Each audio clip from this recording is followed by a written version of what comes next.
You lose everything, and what happens? You hate whatever took everything from you.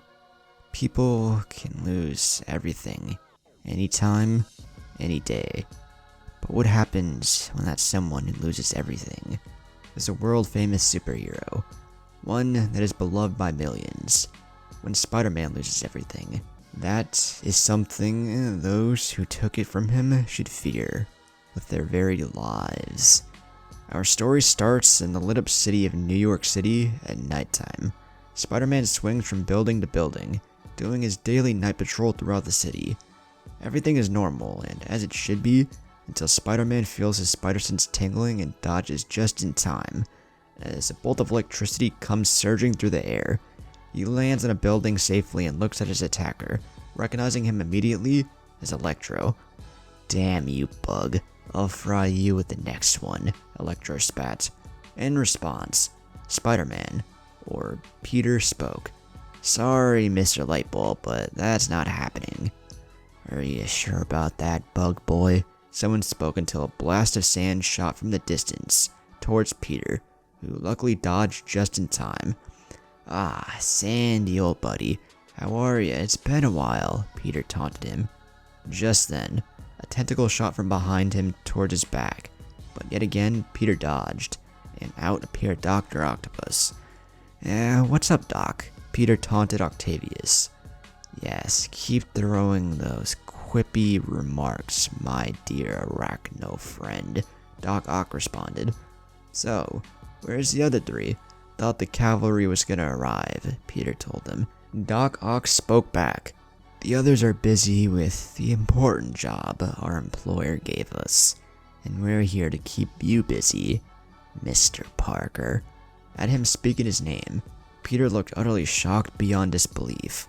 Who or how could they know? When did they find out? Who was their employer? So many questions raced through his mind. Then a thought occurred to him. What were they distracting him from? That's when he realized. Aunt May and Mary Jane. He needed to end this as fast as possible and get back home as fast as he could. This wasn't a time for jokes. "No more jokes, Bug Boy?" "Well, that makes this easier," Sandman said, as he blasted sand at Spider-Man, who easily dodged and used his webs to pick up a water tower on the building and throw it at Sandman, making it crash into him and covering him in water, weighing his body of sand down, making him slower, just in time for a punch from Peter at full force, which knocked him out. Electro blasted a bolt of electricity at Peter, who used the opportunity to duck and allow it to strike Dr. Octopus, making it short-circuit his metal arms, and Peter used this distraction to shoot Doc Ock with webs and throw him towards Electro, which resulted in them crashing into each other and knocking them both out. After webbing these three up and hanging them off the building for the cops, Peter raced home. As he finally arrived at his house and as he opened the door and entered, he looked utterly shocked. The place looked as if it had been ransacked. Peter walked around and called out for Aunt May or MJ, but he got no response.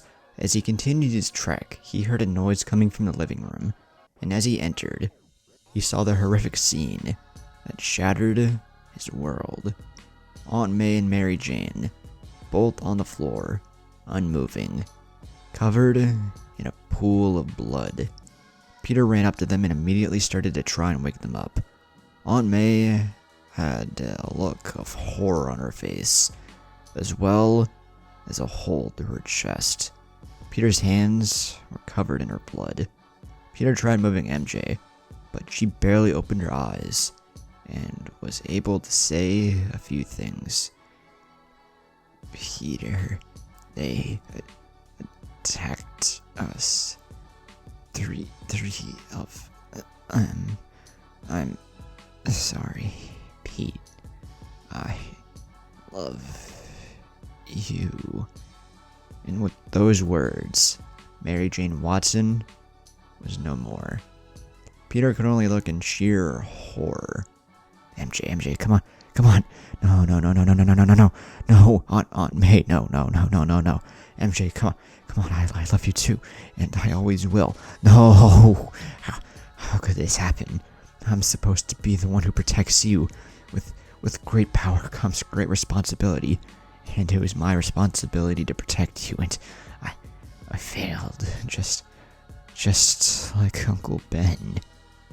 Peter sat there, alone, covered in the blood of those he loved most in this world. They were his everything, and now they were gone, ripped from this world like they were trash, left here to die covered in their own blood. Peter's anger began to rise, and that's when he spoke to himself. I will find those responsible, and when I do, I'll make them wish that I killed them with mercy. This is what happens when I don't kill those who deserve death. Well, no more. I'll show them the carnage that they showed you, MJ and Aunt May. Spider-Man failed, but carnage